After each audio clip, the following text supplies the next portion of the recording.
CES isn't just about what's next. It's about what's possible. And when technology and humanity intersect, the answer is anything. That's because tech doesn't just solve challenges. It transforms them into opportunities. It helps us move smarter, live healthier, and experience the world in ways we never thought possible. We are not just here for a tech event. We're here to connect, to solve, to discover, together. Tech isn't just advancing, it's uniting, bringing us closer to an autonomous future, connecting us to better care, making life more connected, more dynamic, and more human. Today's challenges demand bold solutions, and CES is where they start to take shape. Breakthroughs in sustainability, advancements to help feed our growing world. This week isn't just a stage for breakthroughs, it's the spark for discovery. Every screen, every pixel, every part of the tech you will see here showcases the extraordinary potential of human ingenuity meeting technological power. Now we begin this celebration of what connects us, has the power to solve our greatest challenges, and offers endless possibilities we're yet to discover. Right here, right now, the world is watching. So let's dive in.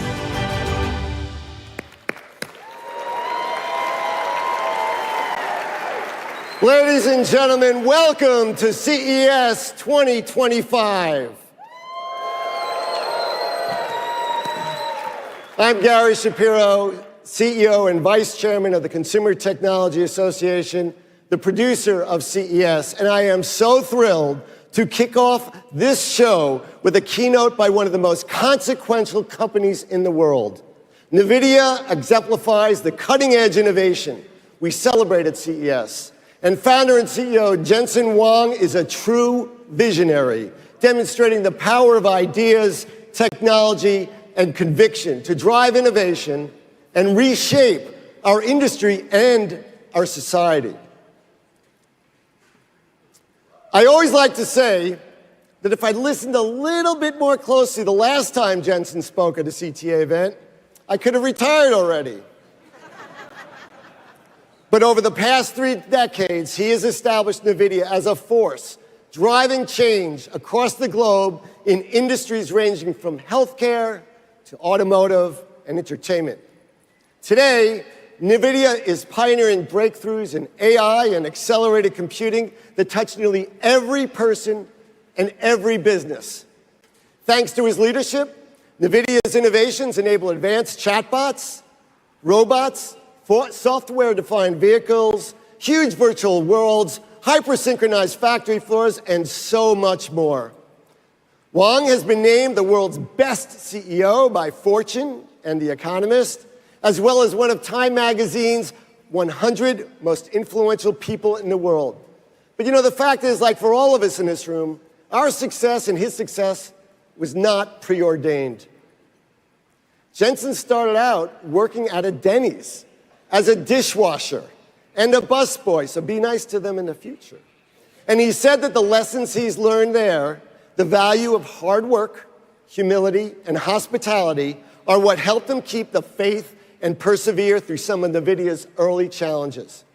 In just a few minutes, we'll hear from NVIDIA founder and CEO Jensen Huang on his unwavering vision of the future and where we're headed next. Stay tuned and have a great CES.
This is how intelligence is made. A new kind of factory. Generator of tokens. The building blocks of AI. Tokens have opened a new frontier, the first step into an extraordinary world, where endless possibilities are born.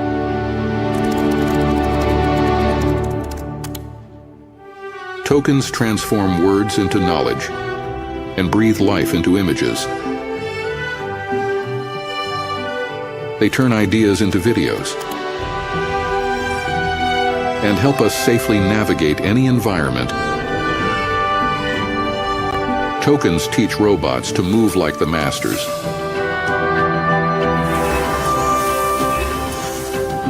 Inspire new ways to celebrate our victories. A martini, please. Tony, light up. Thank you, Adam. And give us peace of mind when we need it most. Hi, Maroka. Hi, Anna. It's good to see you again. Hi, Emma. We're gonna take your blood sample today, okay? Don't worry, I'm gonna be here the whole time. They bring meaning to numbers to help us better understand the world around us.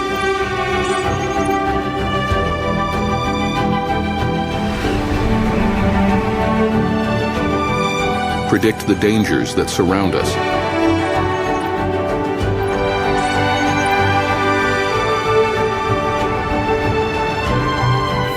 And find cures for the threats within us.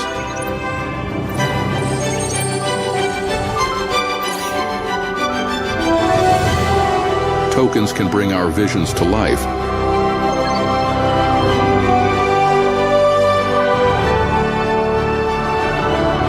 and restore what we've lost. Zachary, I got my voice back, buddy.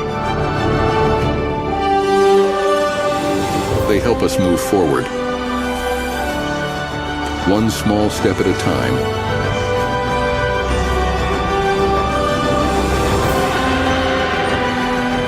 And one giant leap together.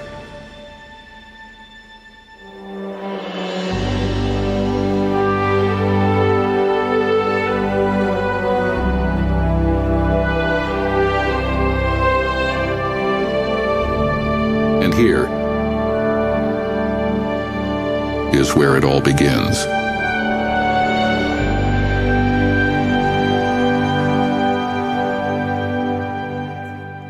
Welcome to the stage, NVIDIA founder and CEO, Jensen Huang.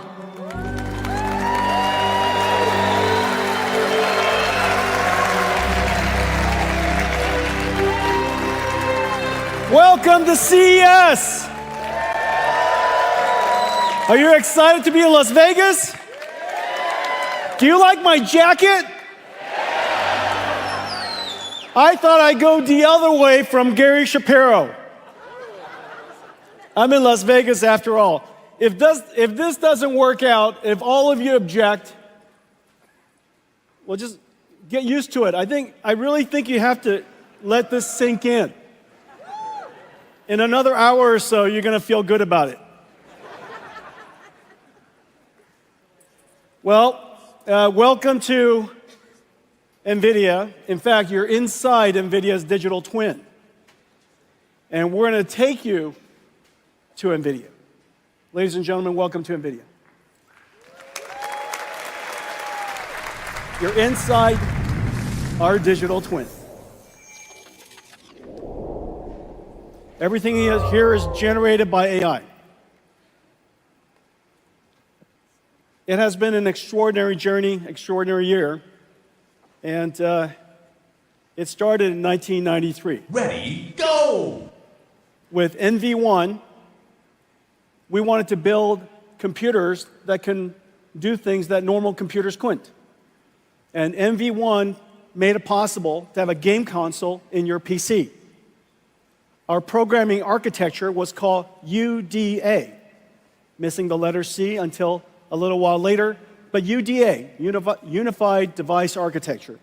And the first developer for UDA And the first application that ever worked on UDA was Sega's Virtual Fighter. 6 years later, we invented, in 1999, the programmable GPU. And it started 20 plus years of incredible advance in this incredible processor called the GPU. It made modern computer graphics possible. And now, 30 years later, Sega's Virtual Fighter is completely cinematic. This is the new Virtual Fighter project that's coming. I just can't wait. Absolutely incredible.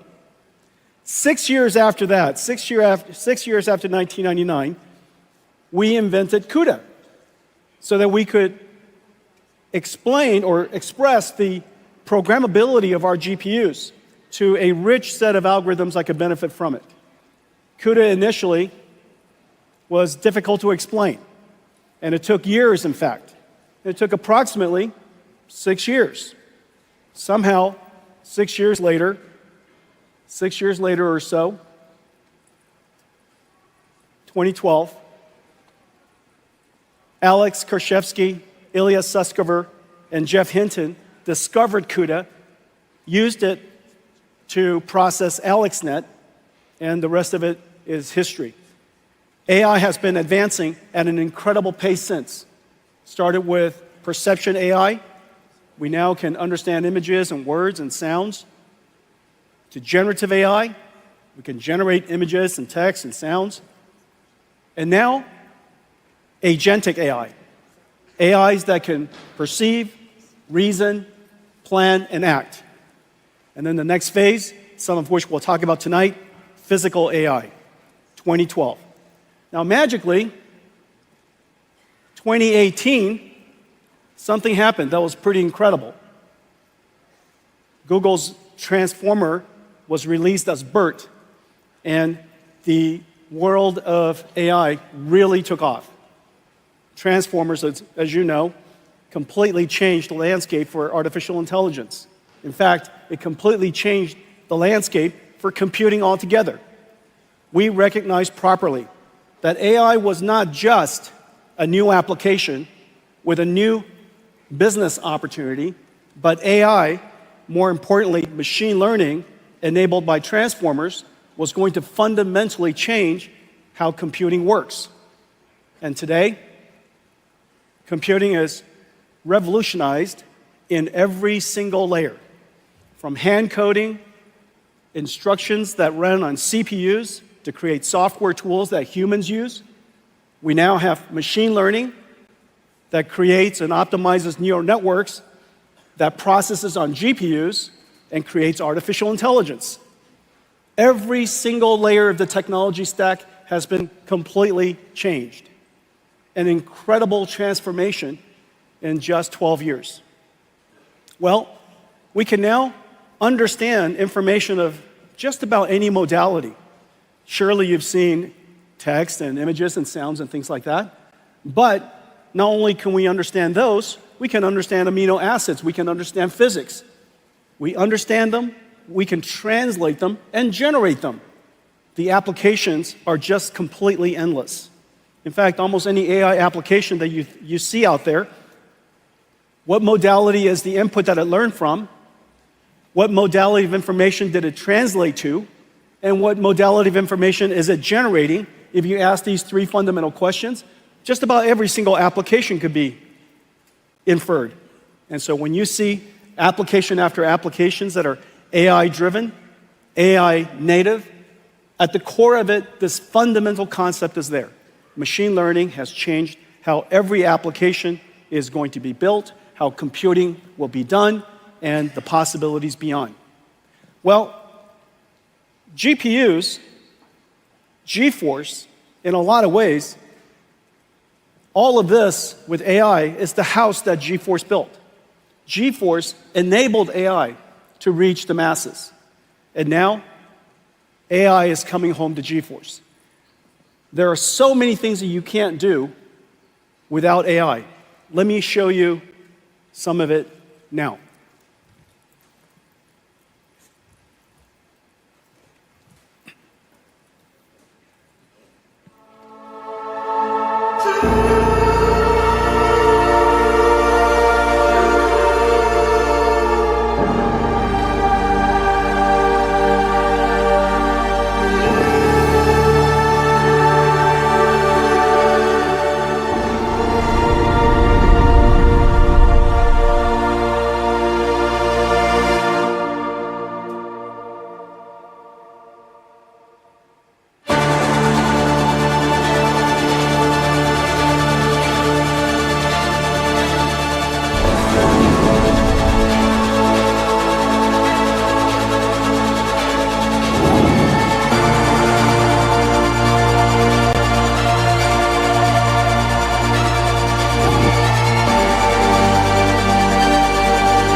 That was real-time computer graphics.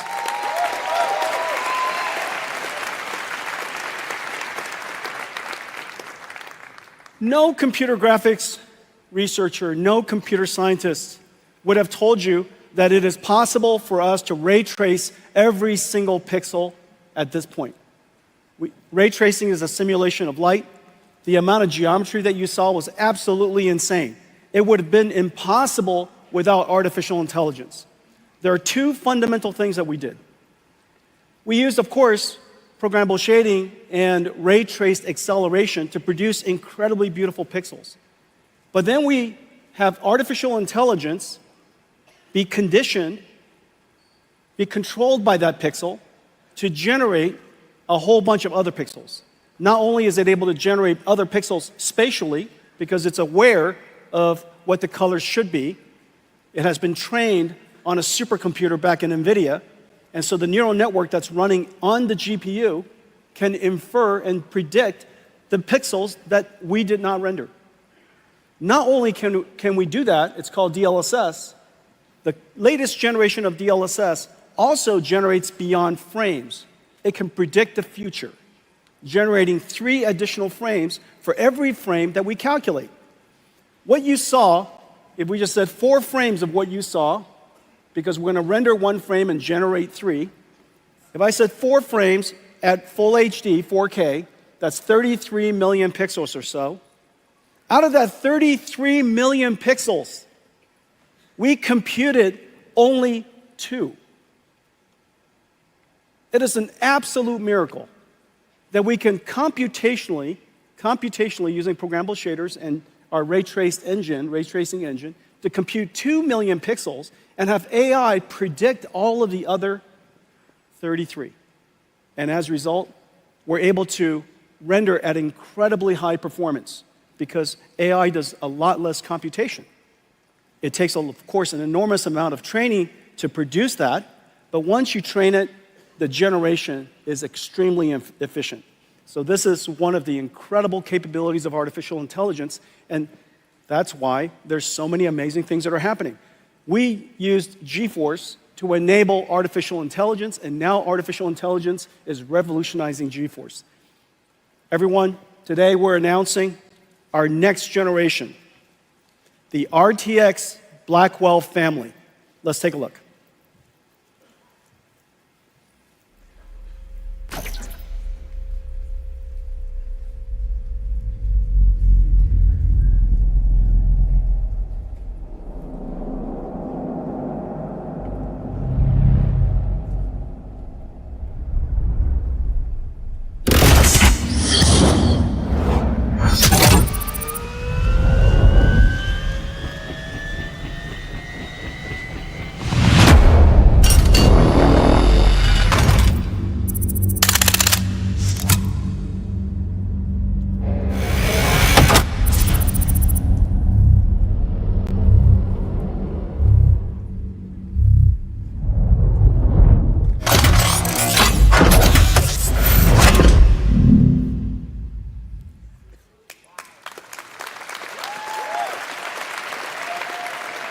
Here it is, our brand new GeForce RTX 50 series Blackwell architecture.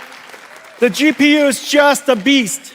92 billion transistors, 4,000 TOPS, 4 petaflops of AI, 3 times higher than the last generation Ada. And we need all of it to generate those pixels that I showed you. 380 ray tracing teraflops so that we could, for the pixels that we have to compute the most beautiful image you possibly can. And of course, 125 shader teraflops. There's actually a concurrent shader teraflops as well as an integer unit of equal performance. So 2 dual shaders, one is for floating point, one is for integer. G7 memory from Micron, 1.8 terabytes per second, twice the performance of our last generation. And we now have the ability to intermix AI workloads with computer graphics workloads. And one of the amazing things about this generation is the programmable shader is also able to now process neural networks. So the shader is able to carry these neural networks, and as a result, we invented neural texture compression and neural material shading. As a result of that, you get these amazingly beautiful images that are only possible because we use AIs to learn the texture, learn the compression algorithm, and as a result, get extraordinary results. Okay, so this is the brand new RTX Blackwell 5090. Now, even the mechanical design is a miracle. Look at this, it's got 2 fans. This whole graphics card is just one giant fan. So the question is, where's the graphics card? Is it literally this big? The voltage regulator design is state-of-the-art, incredible design. The engineering team did a great job. So here it is. Thank you.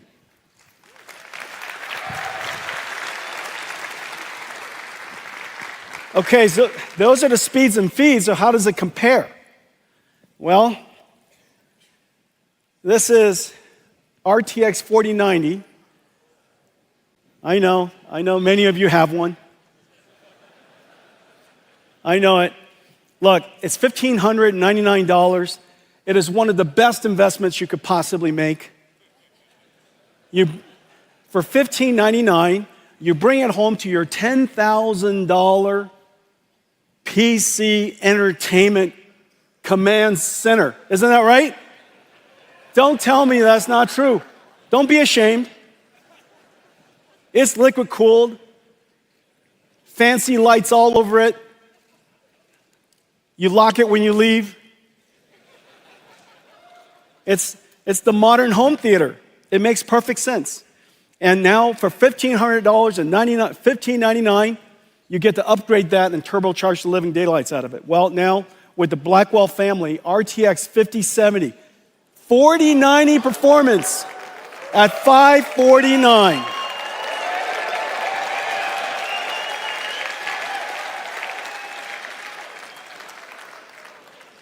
Impossible without artificial intelligence. Impossible without the 4 teraops of AI tensor cores. Impossible without the G7 memories.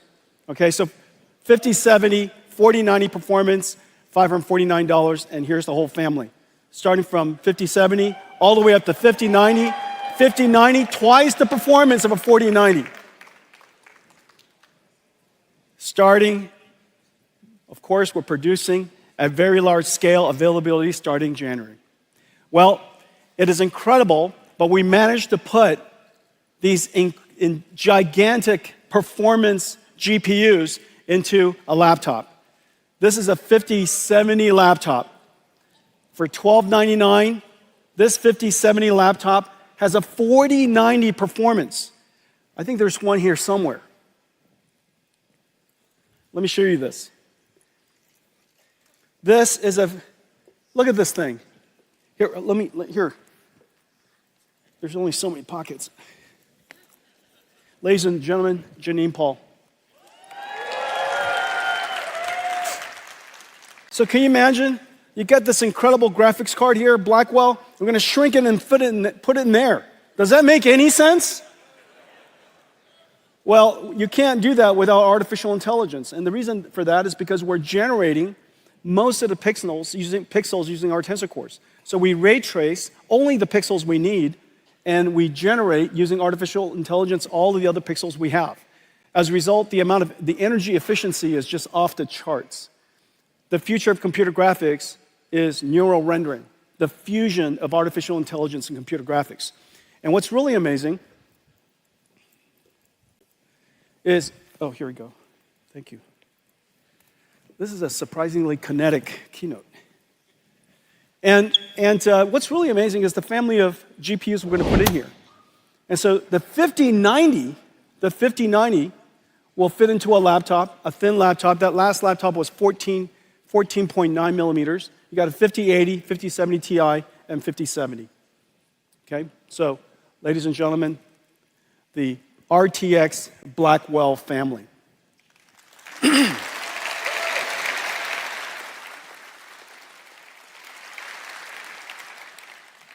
Well, GeForce brought AI to the world, democratized AI. Now AI has come back and revolutionized GeForce. Let's talk about artificial intelligence. Let's go to somewhere else at Nvidia.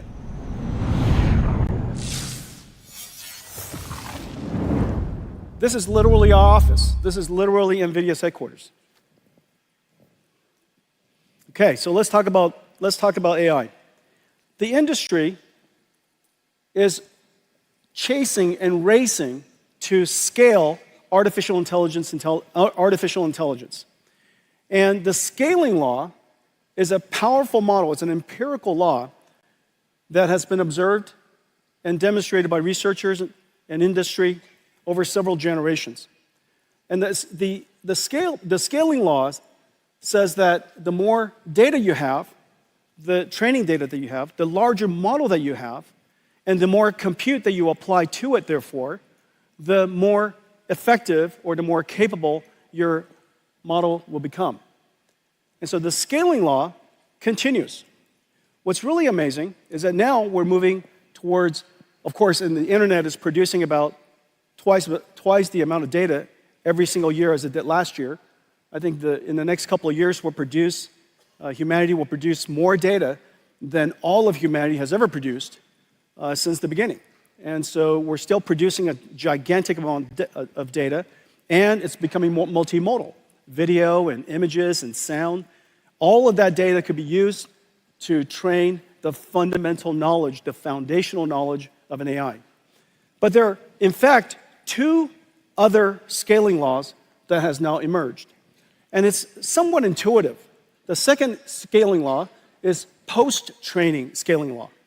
Post-training scaling law uses techniques like reinforcement learning, human feedback.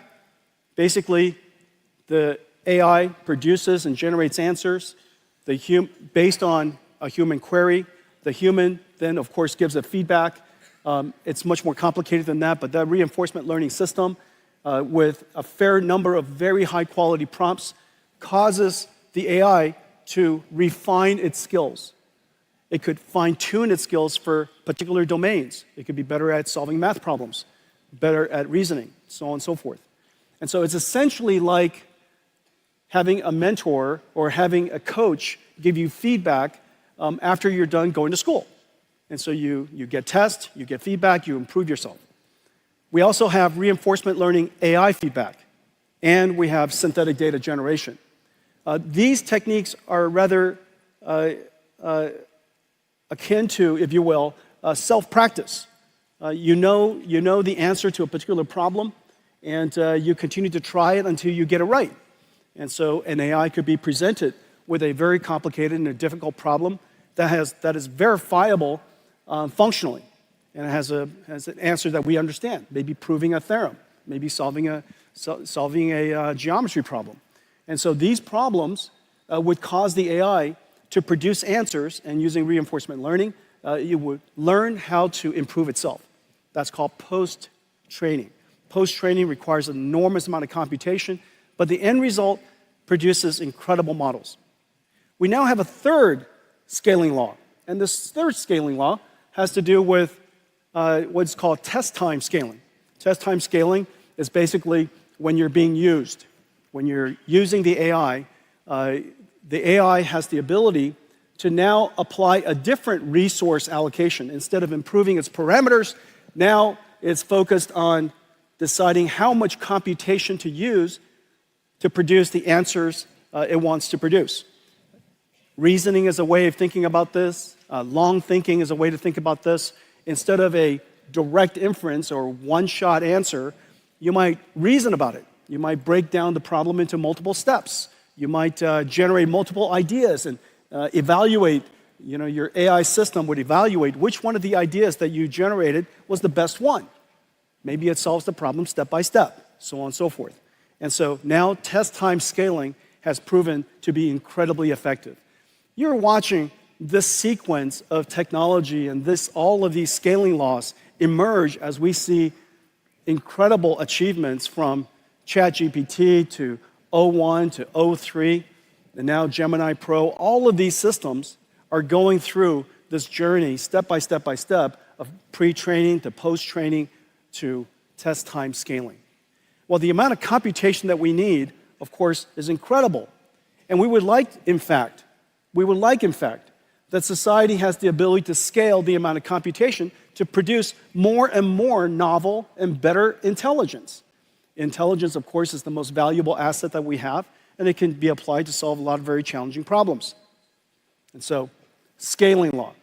It's driving enormous demand for NVIDIA computing. It's driving an enormous demand for this incredible chip we call Blackwell. Let's take a look at Blackwell. Well, Blackwell is in full production. It is incredible what it looks like. So first of all, there's some, every single cloud service provider now have systems up and running. We have systems here from about 15 computer makers. It's being made about 200 different SKUs, 200 different configurations. They're liquid-cooled, air-cooled, x86, NVIDIA Grace CPU versions, NVLink 36 by 2, NVLink 72 by 1, whole bunch of different types of systems so that we can accommodate just about every single data center in the world. Well, these systems are being currently manufactured in some 45 factories.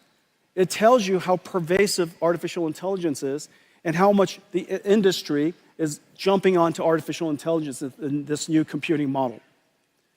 Well, the reason why we're driving it so hard is because we need a lot more computation. And it's very clear that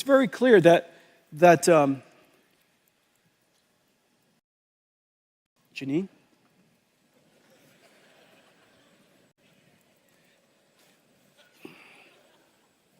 You know,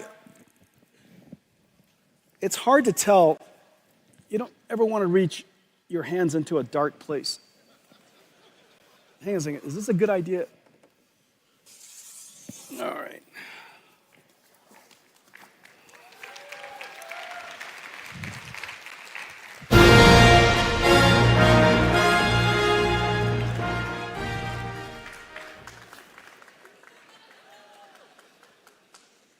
Wait for it. Wait for it. I thought I was worthy.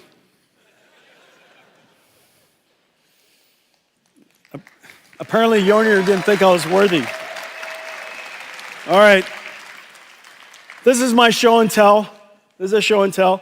So, this NVLink system, this right here, this NVLink system, this is GB200 NVLink 72. It is 1.5 tons, 600,000 parts, approximately equal to 20 cars, 120 kilowatts. It has a spine behind it that connects all of these GPU together, 2 miles of copper cable, 5,000 cables. This is being manufactured in 45 factories around the world. We build them, we liquid cool them, we test them, we disassemble them, ship them in parts to the data centers because it's 1.5 tons. We reassemble it outside the data centers and install them. The manufacturing is insane. But the goal of all of this is because the scaling laws are driving computing so hard that this level of computation, Blackwell over our last generation, improves the performance per watt by a factor of 4. Performance per watt by a factor of 4, performance per dollar by a factor of 3. That basically says that in one generation, we reduce the cost of training these models by a factor of 3. Or if you want to increase the size of your model by a factor of 3, it's about the same cost. But the important thing is this. These are generating tokens that are being used by all of us when we use ChatGPT or when we use Gemini, use our phones in the future. Just about all of these applications are going to be consuming these AI tokens. And these AI tokens are being generated by these systems. And every single data center is limited by power. And so if the perf per watt of Blackwell is 4 times our last generation, then the revenue that could be generated, the amount of business that can be generated in the data center is increased by a factor of 4. And so these AI factory systems really are factories today. Now, the goal of all of this is so that we can create one giant chip. The amount of computation we need is really quite incredible. And this is basically one giant chip. If we would have had to build a chip, here we go. Sorry, guys. You see that? That's cool. Look at that, disco lights in here. All right. If we had to build this as one chip, obviously this would be the size of the wafer, but this doesn't include the impact of yield. It would have to be probably 3 or 4 times this size. But what we basically have here is 72 Blackwell GPUs or 144 dies. This one chip here is 1.4 exaflops. The world's largest supercomputer, fastest supercomputer, only recently, this entire room's supercomputer only recently achieved an exaflop plus. This is 1.4 exaflops of AI floating point performance. It has 14 terabytes of memory, but here's the amazing thing. The memory bandwidth is 1.2 petabytes per second. That's basically the entire internet traffic that's happening right now. The entire world's internet traffic is being processed across these chips, okay? And we have 130 trillion transistors in total, 2,592 CPU cores, whole bunch of networking. And so these, I wish I could do this. I don't think I will. So these are the Blackwells. These are our ConnectX networking chips. These are the NVLink, and we're trying to pretend about the NVLink spine, but that's not possible. Okay. And these are all of the HBM memories, 14 terabytes of HBM memory. This is what we're trying to do, and this is the miracle. This is the miracle of the Blackwell system. The Blackwell dies right here. It is the largest single chip the world's ever made. But yet, the miracle is really, in addition to that, this is the Grace Blackwell system. Well, the goal of all of this, of course, is so that we can, thank you, thanks. Boy, is there a chair I could sit down for a second?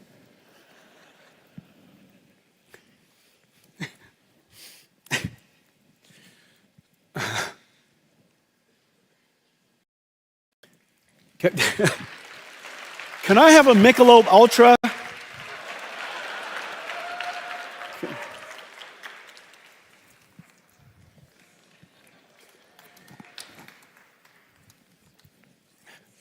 How is it possible that we're in the Michelob Ultra Stadium? It's like coming to Nvidia and we don't have a GPU for you.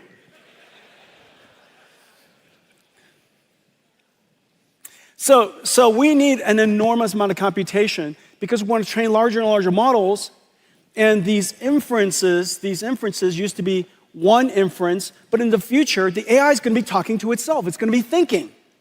It's going to be internally reflecting, processing. So today, when the tokens are being generated at you, so long as it's coming out at 20 or 30 tokens per second, it's basically as fast as anybody can read. However, in the future, and right now with GPT-01, you know, with the new Gemini Pro and the new the 01, 03 models, they're talking to themselves, reflecting, they're thinking.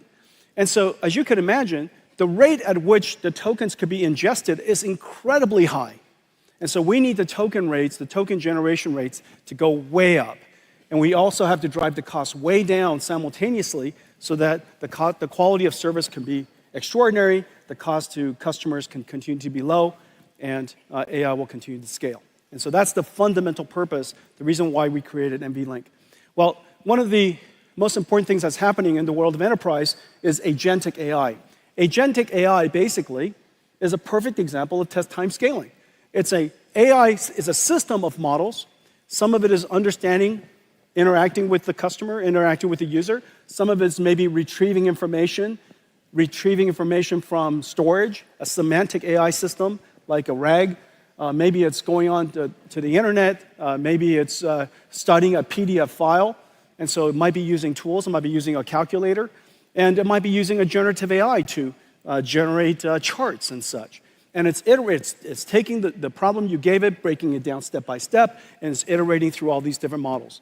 Well, in order to respond to a customer in the future, in order for AI to respond, it used to be ask a question, answer starts spewing out. In the future, you ask a question, a whole bunch of models are going to be working in the background. And so test time scaling, the amount of computation used for inferencing, is going to go through the roof. It's going to go through the roof because we want better and better answers. Well, to help the industry build agentic AI, our go-to-market is not direct to enterprise customers. Our go-to-market is we work with software developers in the IT ecosystem to integrate our technology to make possible new capabilities, just like we did with CUDA libraries. We now want to do that with AI libraries. And just as the computing model of the past has APIs that are doing computer graphics or doing linear algebra or doing fluid dynamics, in the future, on top of those acceleration libraries, CUDA acceleration libraries, we'll have AI libraries. We've created 3 things for helping the ecosystem build agentic AI. Nvidia NIMs, which are essentially AI microservices all packaged up. It takes all of this really complicated CUDA software, CUDA DNN, Cutlass, or TensorRT-LM, or Triton, or all of these different really complicated software, and the model itself, we package it up, we optimize it, we put it into a container, and you could take it wherever you like. And so we have models for vision, for understanding languages, for speech, for animation, for digital biology, and we have some new exciting models coming for physical AI.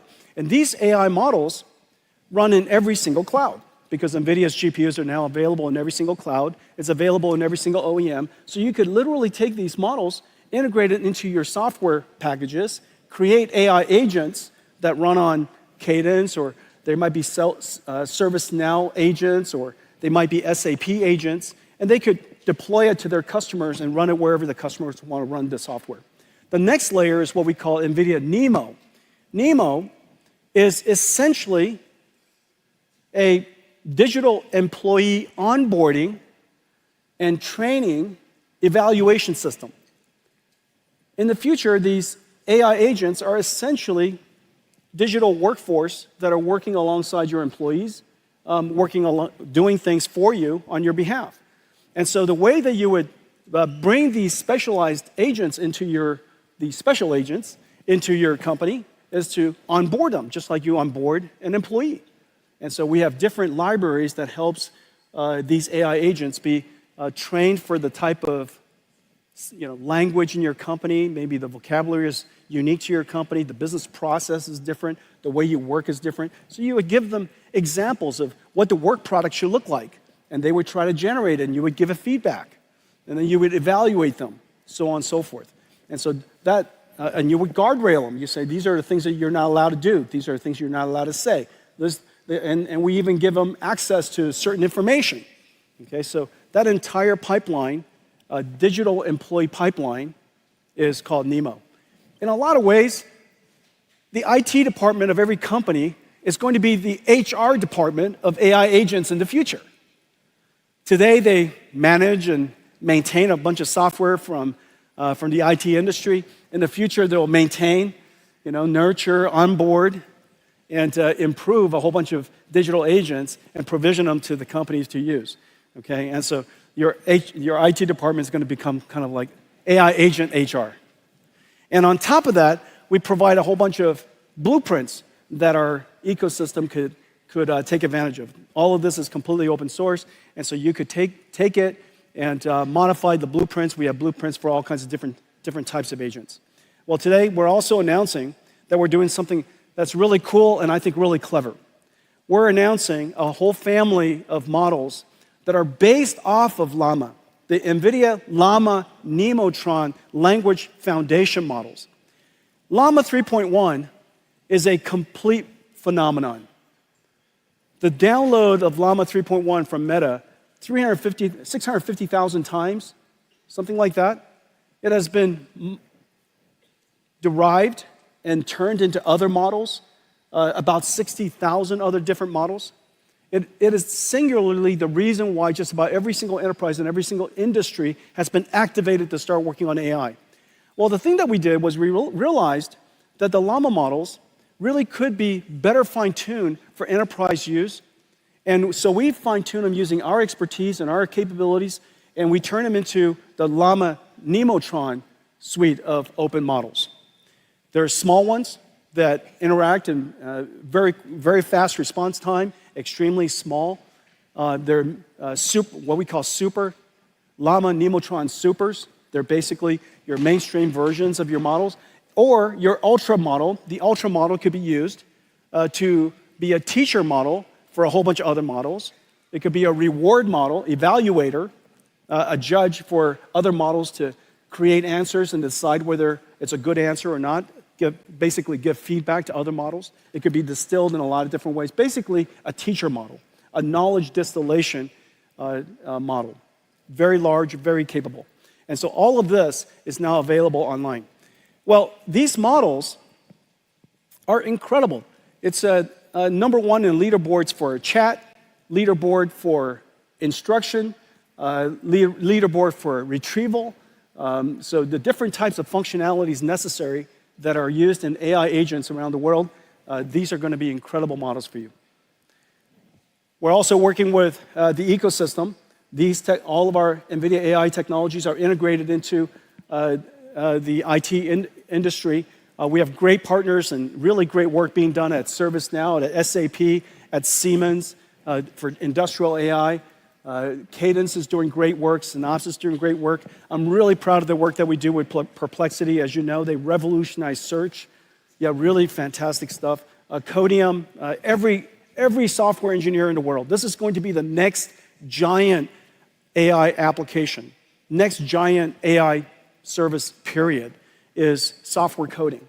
30 million software engineers around the world. Everybody is going to have a software assistant helping them code. If not, obviously you're going to be way less productive and create lesser good code. And so this is 30 million. There's 1 billion knowledge workers in the world. It is very, very clear AI agents is probably the next robotics industry and likely to be a multi-trillion-dollar opportunity. Well, let me show you some of the blueprints that we've created and some of the work that we've done with our partners with these AI agents. AI agents are the new digital workforce, working for and with us. AI agents are a system of models that reason about a mission, break it down into tasks, and retrieve data or use tools to generate a quality response. NVIDIA's Agentic AI building blocks, NIM pre-trained models, and NEMO framework let organizations easily develop AI agents and deploy them anywhere.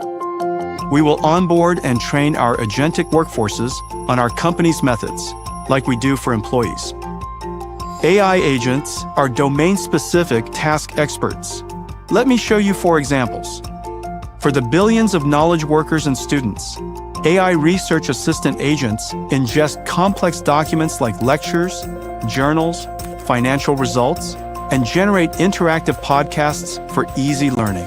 By combining a UNet regression model with a diffusion model, CorDiff can downscale global weather forecasts down from 25 kilometers to 2 kilometers. Developers, like at NVIDIA, manage software security AI agents that continuously scan software for vulnerabilities, alerting developers to what action is needed. Virtual Lab AI agents help researchers design and screen billions of compounds to find promising drug candidates faster than ever.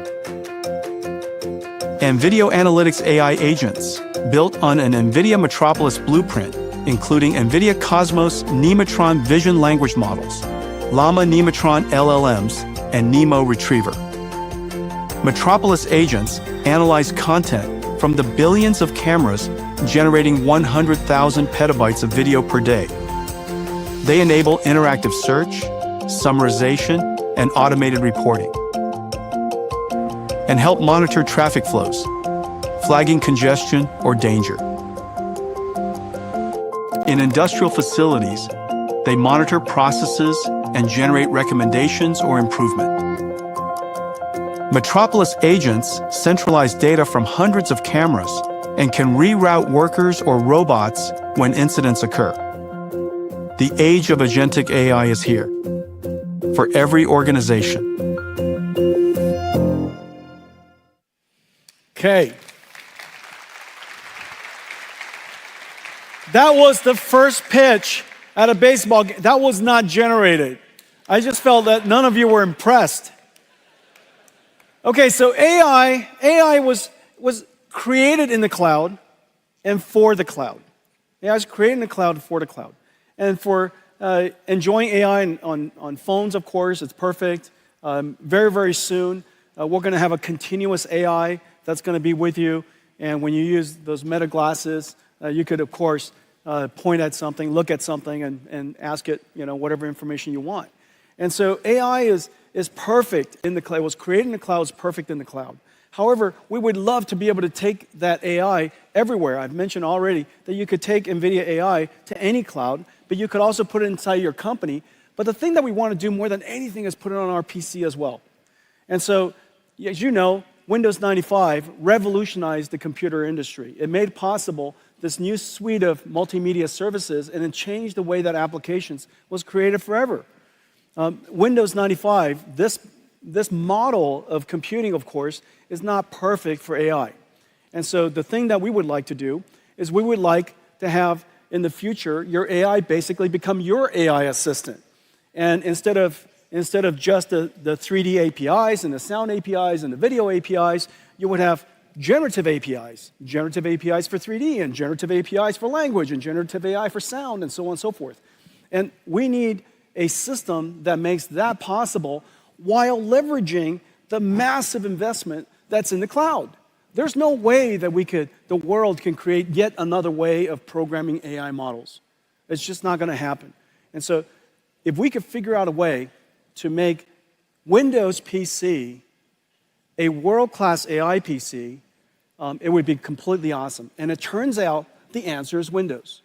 It's Windows WSL2. Windows WSL2. Windows WSL2 basically is two operating systems within one. It works perfectly. It's developed for developers, and it's developed so that you can have access to bare metal. WSL2 has been optimized for cloud-native applications. It is optimized for, and very importantly, it's been optimized for CUDA. And so WSL2 supports CUDA perfectly out of the box. As a result, everything that I showed you with NVIDIA NIMs, NVIDIA NeMo, the blueprints that we develop that are going to be up in ai.nvidia.com, so long as the computer fits it, so long as you can fit that model, and we're going to have many models that fit, whether it's vision models or language models or speech models or these animation digital human models, all kinds of different types of models are going to be perfect for your PC, and you download it and it should just run. And so our focus is to turn Windows WSL2, Windows PC, into a target first-class platform that we will support and maintain for as long as we shall live. And so this is an incredible thing for engineers and developers everywhere. Let me show you something that we can do with that. This is one of the examples of a blueprint we just made for you. Generative AI synthesizes amazing images from simple text prompts. Yet image composition can be challenging to control using only words. With NVIDIA NIM microservices, creators can use simple 3D objects to guide AI image generation. Let's see how a concept artist can use this technology to develop the look of a scene. They start by laying out 3D assets, created by hand or generated with AI. Then use an image generation NIM, such as Flux, to create a visual that adheres to the 3D scene. Add or move objects to refine the composition. Change camera angles to frame the perfect shot. Or reimagine the whole scene with a new prompt. Assisted by generative AI and NVIDIA NIM, and artists can quickly realize their vision. Nvidia AI for your PCs. Hundreds of millions of PCs in the world with Windows, and so we could get them ready for AI. OEMs, all the PC OEMs we work with, just basically all of the world's leading PC OEMs, are going to get their PCs ready for this stack. And so AI PCs are coming to a home near you.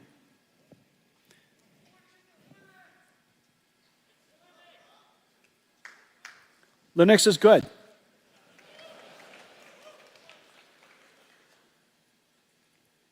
Okay, let's talk about physical AI. Speaking of Linux, let's talk about physical AI. So, physical AI. Imagine, whereas your large language model, you give it your context, your prompt on the left, and it generates tokens one at a time to produce the output. That's basically how it works. The amazing thing is this model in the middle is quite large, has billions of parameters.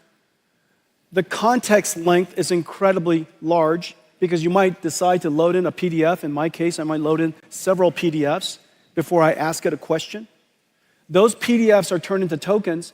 The basic attention characteristic of a transformer has every single token find its relationship and relevance against every other token. So you could have hundreds of thousands of tokens, and the computational load increases quadratically.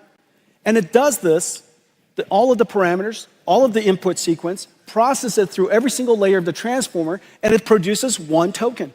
That's the reason why we needed Blackwell.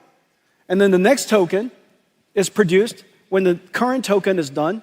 It puts the current token into the input sequence and takes that whole thing and generates the next token. It does it one at a time. This is the transformer model. It's the reason why it is so incredibly effective, computationally demanding. What if instead of PDFs, it's your surrounding? And what if instead of the prompt, a question, it's a request? Go over there and pick up that box and bring it back. And instead of what is produced in tokens as text, it produces action tokens. Well, that I just described is a very sensible thing for the future of robotics. And the technology is right around the corner. But what we need to do is we need to create the effectively the world model of, as opposed to GPT, which is a language model. And this world model has to understand the language of the world. It has to understand physical dynamics, things like gravity and friction and inertia. It has to understand geometric and spatial relationships.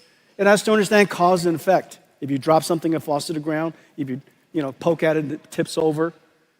It has to understand object permanence. If you roll a ball over the kitchen counter, when it goes off the other side, the ball didn't leave into another quantum universe. That's still there. And so all of these types of understanding is intuitive understanding that we know that most models today have a very hard time with. And so we would like to create we need a world foundation model. Today we're announcing a very big thing.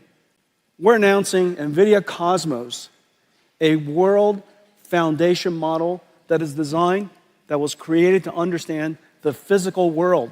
And the only way for you to really understand this is to see it. Let's play it.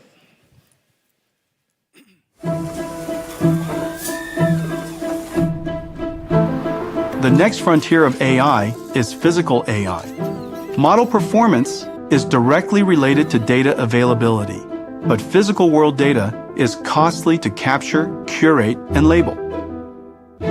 Nvidia Cosmos is a world foundation model development platform to advance physical AI. It includes auto-regressive world foundation models, diffusion-based world foundation models, advanced tokenizers, and an Nvidia CUDA, an AI-accelerated data pipeline. Cosmos models ingest text, image, or video prompts and generate virtual world states as videos. Cosmos generations prioritize the unique requirements of AV and robotics use cases, like real-world environments, lighting, and object permanence. Developers use Nvidia Omniverse to build physics-based, geospatially accurate scenarios, then output Omniverse renders into Cosmos, which generates photoreal, physically based synthetic data.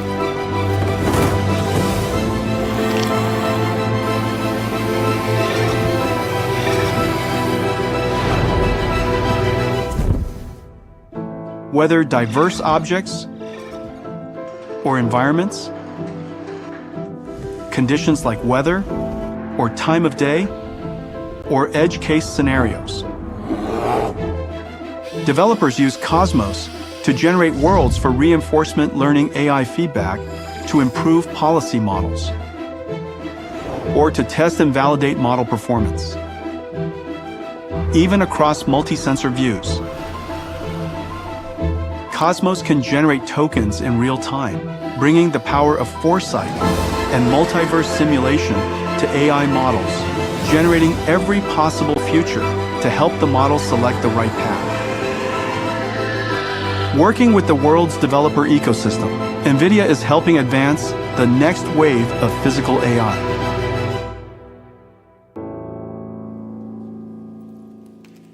Nvidia Cosmos. Nvidia Cosmos. Nvidia Cosmos, the world's first world foundation model. It is trained on 20 million hours of video. The 20 million hours of video focuses on physical dynamic things. So dynamic nature themes, humans walking, hands moving, manipulating things, things that are fast camera movements. It's really about teaching the AI, not about generating creative content, but teaching the AI to understand the physical world. And with this physical AI, there are many downstream things that we could do as a result. We could do synthetic data generation to train models. We could distill it and turn it into effectively the beginnings of a robotics model. You could have it generate multiple physically based, physically plausible scenarios of the future, basically do a Doctor Strange. You could, because this model understands the physical world, of course, you saw a whole bunch of images generated. This model understanding the physical world, it also could do, of course, captioning. And so it could take videos, caption it incredibly well, and that captioning and the video could be used to train large language models, multimodality large language models. And so you could use this technology to use this foundation model to train robots, as well as large language models. And so this is the Nvidia Cosmos. The platform has an autoregressive model for real-time applications, has diffusion model for very high-quality image generation. It's incredible tokenizer, basically learning the vocabulary of real world, and a data pipeline so that if you would like to take all of this and then train it on your own data, this data pipeline, because there's so much data involved, we've accelerated everything end-to-end for you. And so this is the world's first data processing pipeline that's CUDA accelerated as well as AI accelerated. All of this is part of the Cosmos platform. And today we're announcing that Cosmos is open licensed. It's open available on GitHub.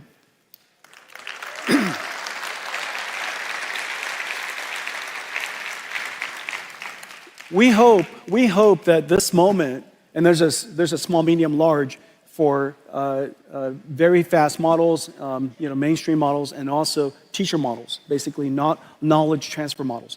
Cosmos World Foundation model being open, we really hope will do for the world of robotics and industrial AI what Llama 3 has done for enterprise AI. The magic happens when you connect Cosmos to Omniverse, and the reason fundamentally is this.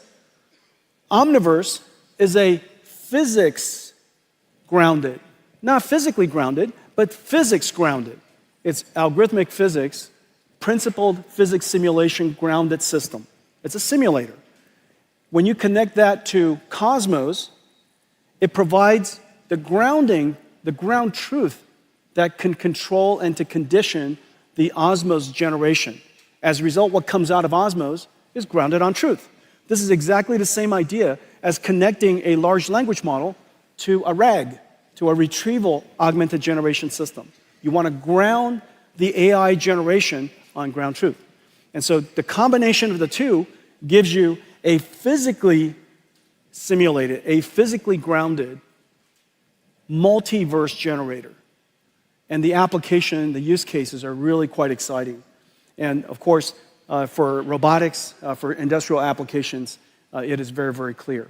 This Cosmos plus Omniverse plus Cosmos represents the third computer that's necessary for building robotic systems. Every robotics company will ultimately have to build 3 computers. The robotic system could be a factory, the robotic system could be a car, it could be a robot. You need 3 fundamental computers. One computer, of course, to train the AI. We call it the DGX computer, to train the AI. Another, of course, when you're done, to deploy the AI. We call that AGX. That's inside the car, in the robot, or in an AMR, or at the in a stadium, or whatever it is. These computers are at the edge, and they're autonomous. But to connect the two, you need a digital twin. And this is all the simulations that you were seeing. The digital twin is where the AI that has been trained goes to practice, to be refined, to do its synthetic data generation, reinforcement learning, AI feedback, such and such. And so it's the digital twin of the AI. These 3 computers are going to be working interactively. NVIDIA's strategy for the industrial world, and we've been talking about this for some time, is this 3-computer system. Instead of a three-body problem, we have a 3-computer solution. And so it's the NVIDIA of robotics.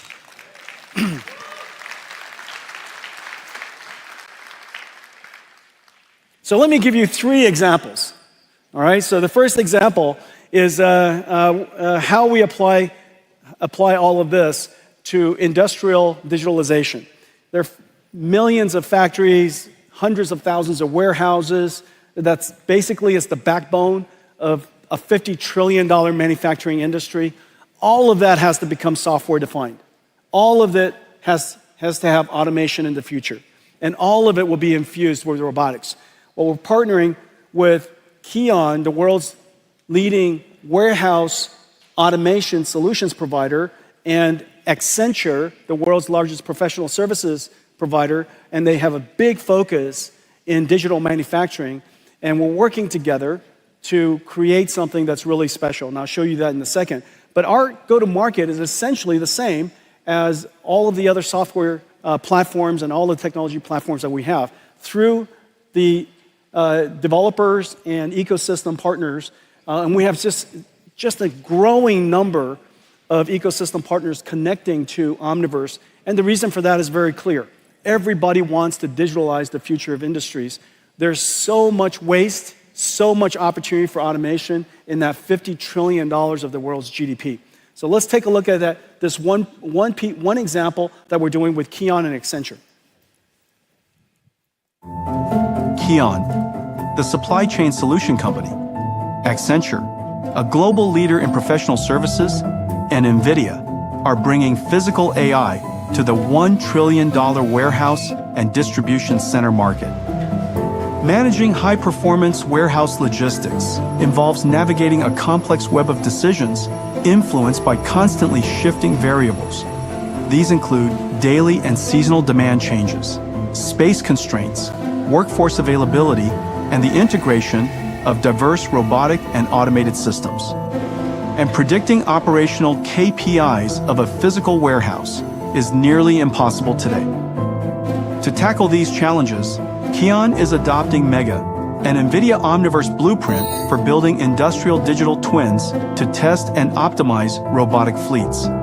First, Keynote's warehouse management solution assigns tasks to the industrial AI brains in the digital twin, such as moving a load from a buffer location to a shuttle storage solution.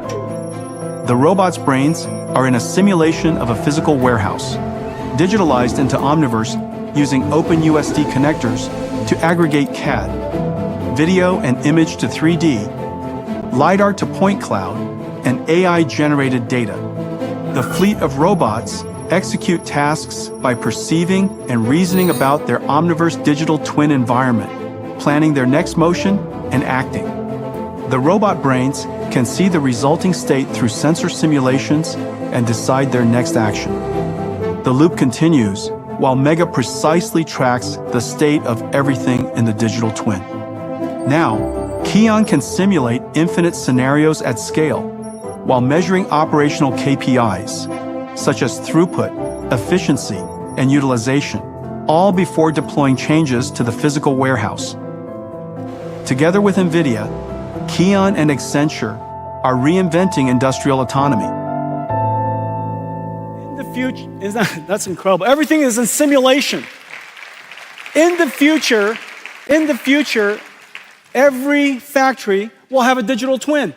And that digital twin operates exactly like the real factory. And in fact, you could use Omniverse with Cosmos to generate a whole bunch of future scenarios, and you pick, then an AI decides which one of the scenarios are the most optimal for whatever KPIs, and that becomes the programming constraints, the program, if you will, the AIs that will be deployed into the real factories. The next example, autonomous vehicles. The AV revolution has arrived. After so many years, with Waymo's success and Tesla's success, it is very, very clear autonomous vehicles has finally arrived. Well, our offering to this industry is the three computers: the training systems to train the AIs, the simulation systems, and the synthetic data generation systems, Omniverse and now Cosmos, and also the computer that's inside the car. Each car company might work with us in a different way, use one or two or three of the computers. We're working with just about every major car company around the world. Waymo and Zoox and Tesla, of course, in their data center. BYD, the largest EV company in the world. JLR's got a really cool car coming. Mercedes has a fleet of cars coming with Nvidia starting this year, going to production. And I'm super, super pleased to announce that today, Toyota and Nvidia are going to partner together to create their next generation AVs.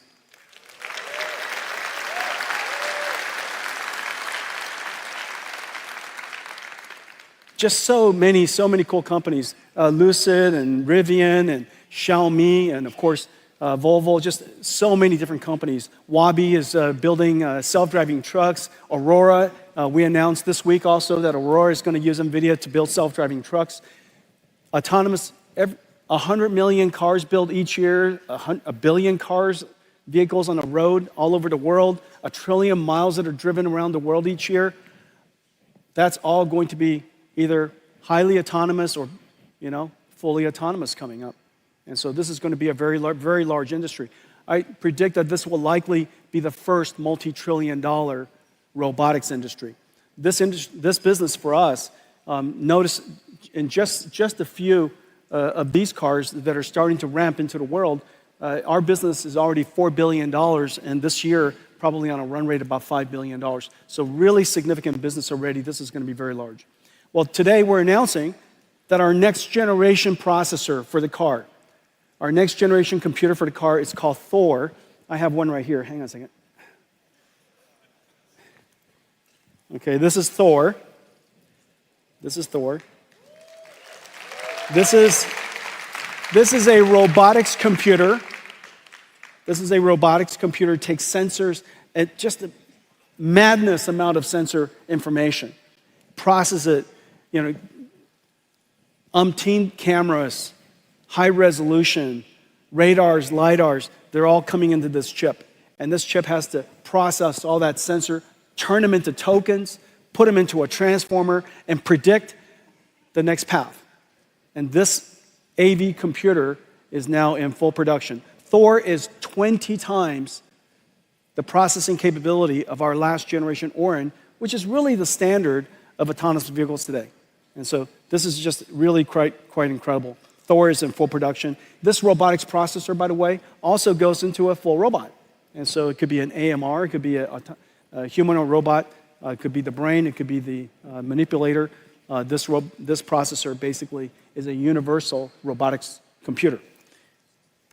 The second part of our drive system that I'm incredibly proud of is the dedication to safety.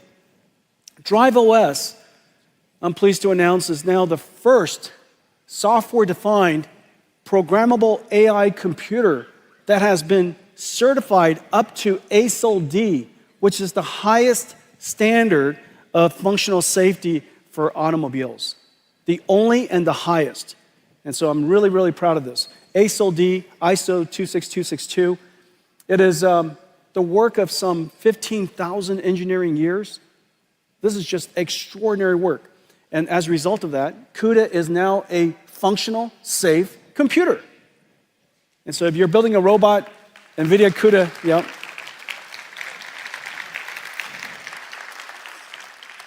Okay, so now I told you I was going to show you what would we use Omniverse and Cosmos to do in the context of self-driving cars.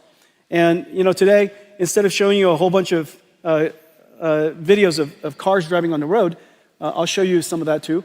But I want to show you how we use the car to reconstruct digital twins automatically using AI and use that capability to train future AI models. Okay, let's play it. The autonomous vehicle revolution is here.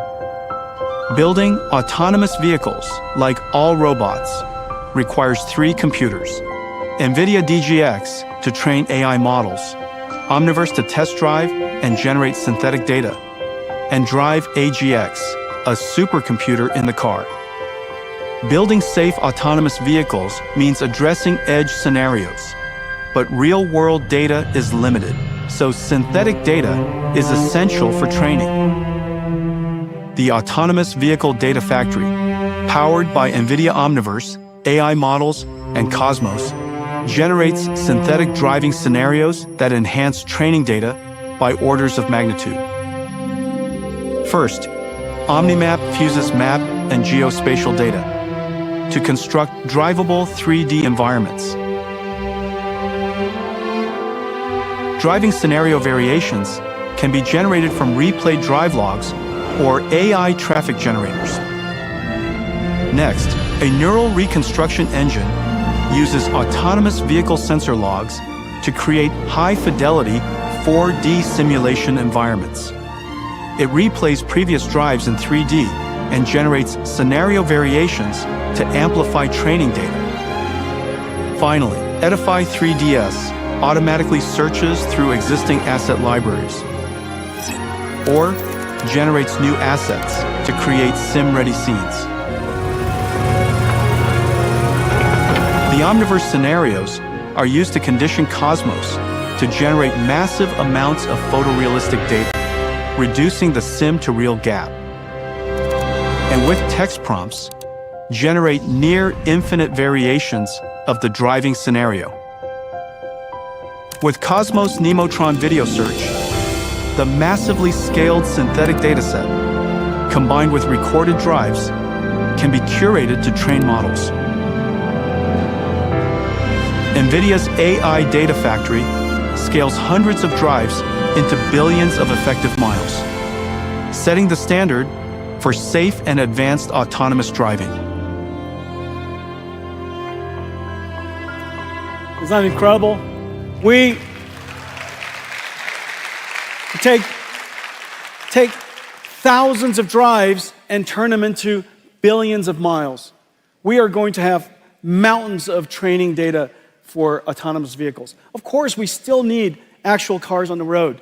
Of course, we will continuously collect data for as long as we shall live. However, synthetic data generation using this multiverse, physically based, physically grounded capability so that we generate data for training AIs that are physically grounded and accurate or plausible so that we could have an enormous amount of data to train with. The AV industry is here.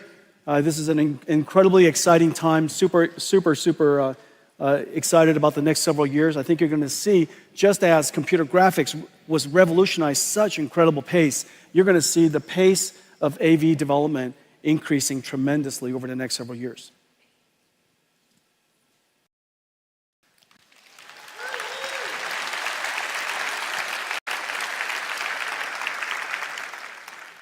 I think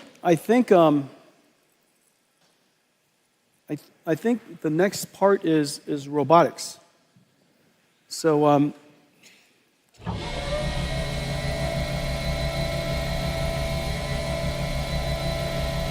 Humanoid robots. My friends,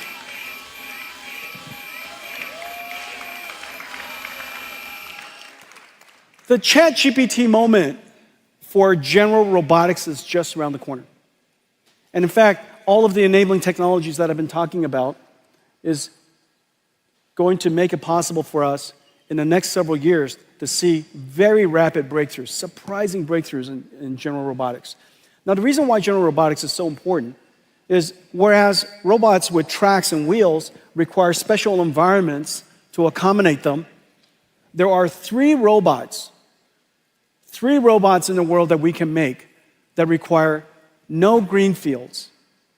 Brownfield adaptation is perfect. If we could possibly build these amazing robots, we could deploy them in exactly the world that we've built for ourselves. These three robots are, one, agentic robots and agentic AI, because they're information workers. So long as they could accommodate the computers that we have in our offices, it's going to be great. Number two, self-driving cars. And the reason for that is we spent 100 plus years building roads and cities. And then number three, humanoid robots. If we have the technology to solve these three, this will be the largest technology industry the world's ever seen. And so we think that the robotics era is just around the corner. The critical capability is how to train these robots. In the case of humanoid robots, the imitation information is rather hard to collect. And the reason for that is, in the case of car, you just drive it. We're driving cars all the time. In the case of these humanoid robots, the imitation information, the human demonstration is rather laborious to do. And so we need to come up with a clever way to take hundreds of demonstrations, thousands of human demonstrations, and somehow use artificial intelligence and Omniverse to synthetically generate millions of synthetically generated motions. And from those motions, the AI can learn how to perform a task. Let me show you how that's done.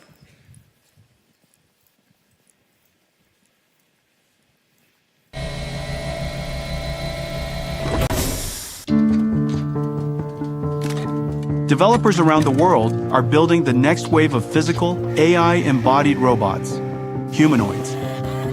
Developing general-purpose robot models requires massive amounts of real-world data, which is costly to capture and curate. Nvidia Isaac GR00T helps tackle these challenges, providing humanoid robot developers with four things: robot foundation models, data pipelines, simulation frameworks, and a Thor robotics computer.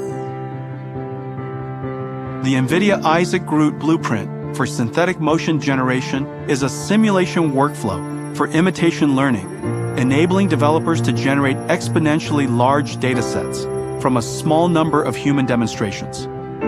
First, GR00T Teleop enables skilled human workers to portal into a digital twin of their robot using the Apple Vision Pro. This means operators can capture data even without a physical robot, and they can operate the robot in a risk-free environment, eliminating the chance of physical damage or wear and tear. To teach a robot a single task, operators capture motion trajectories through a handful of teleoperated demonstrations, then use GR00T Mimic to multiply these trajectories into a much larger dataset. Next, they use GR00T Gen, built on Omniverse and Cosmos, for domain randomization and 3D to real upscaling, generating an exponentially larger dataset. The Omniverse and Cosmos multiverse simulation engine provides a massively scaled dataset to train the robot policy. Once the policy is trained, developers can perform software-in-the-loop testing and validation in Isaac Sim before deploying to the real robot. The age of general robotics is arriving, powered by Nvidia Isaac GR00T. We're going to have mountains of data to train robots with.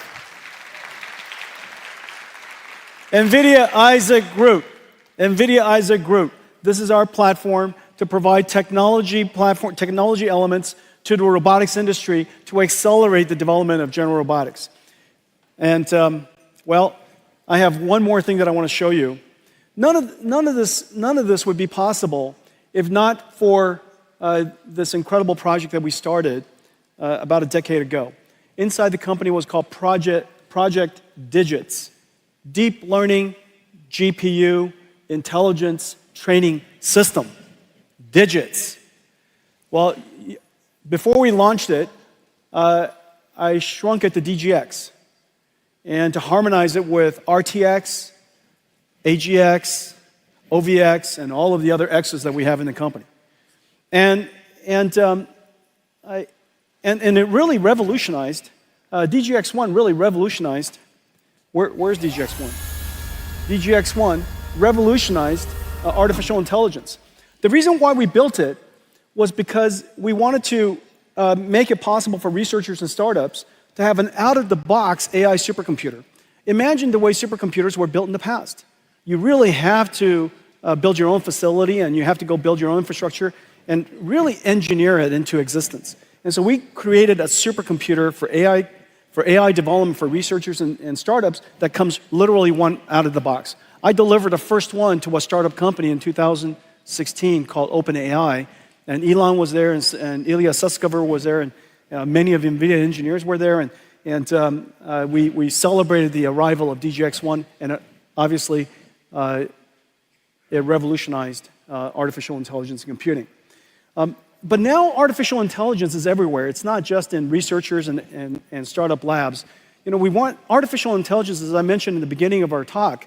This is now the new way of doing computing. This is the new way of doing software. Every software engineer, every creative artist, everybody who uses computers today as a tool will need an AI supercomputer. And so I just wish that DGX1 was smaller. And,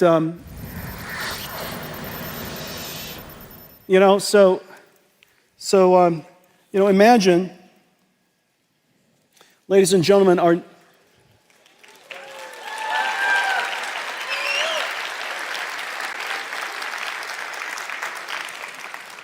this is NVIDIA's latest AI supercomputer. And it's finally called Project Digits right now. And if you have a good name for it, reach out to us. Here's the amazing thing. This is an AI supercomputer. It runs the entire NVIDIA AI stack. All of NVIDIA's software runs on this. DGX Cloud runs on this.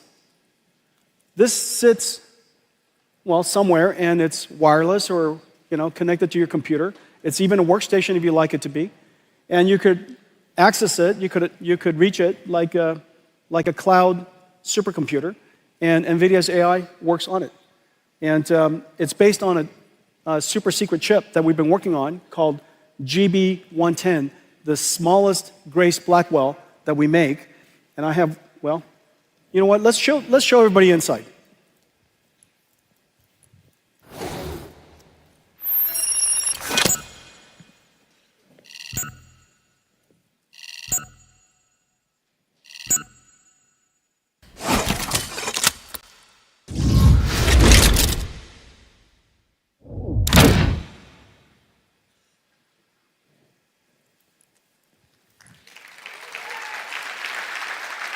Isn't it just so cute? And this is the chip that's inside. It is in production. This top secret chip we did in collaboration. The CPU, the Gray CPU, is built for NVIDIA in collaboration with MediaTek. They're the world's leading SoC company, and they worked with us to build this CPU SoC, and connect it with chip-to-chip NVLink to the Blackwell GPU. And this little thing here is in full production. We're expecting this computer to be available around May timeframe. And so it's coming at you. It's just incredible what we could do. And it's just, I think I was trying to figure out, do I need more hands or more pockets? All right, so imagine this is what it looks like. You know, who doesn't want one of those? And if you use PC, Mac, you know, anything, because you know, it's a cloud platform. It's a cloud computing platform that sits on your desk. You could also use it as a Linux workstation if you like. If you would like to have double digits, this is what it looks like. You know, and you connect it together with ConnectX, and it has nickel, GPU Direct, all of that out of the box. It's like a supercomputer. Our entire supercomputing stack is available. And so, NVIDIA Project Digits.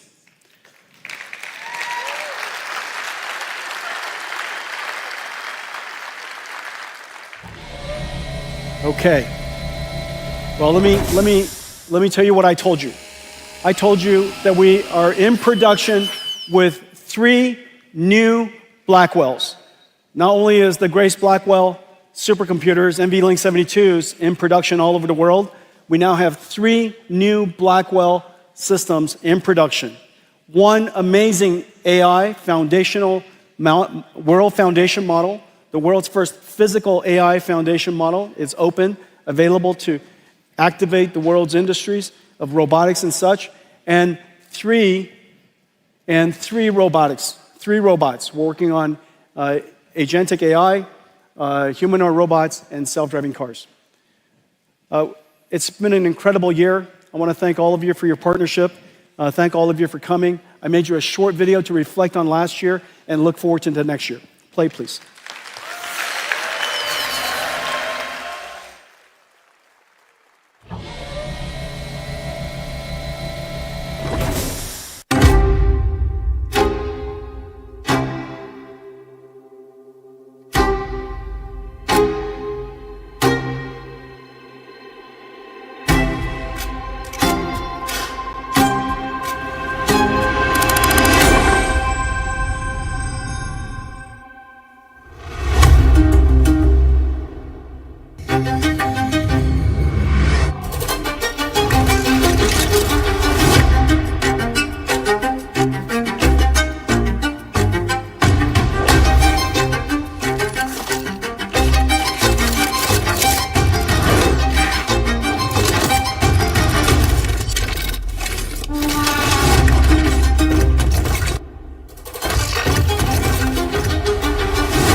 Have a great CES, everybody.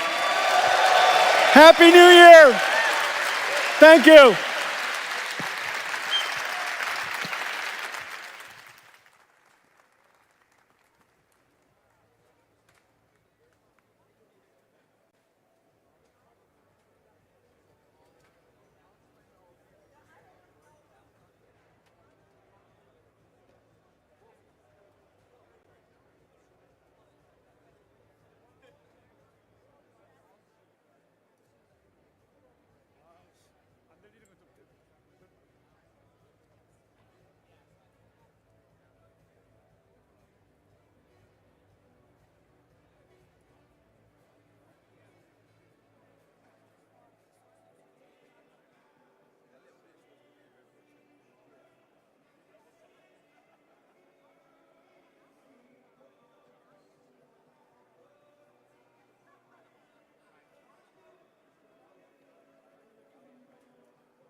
100万订阅大突破，台视新闻 TTVNews 感谢有你。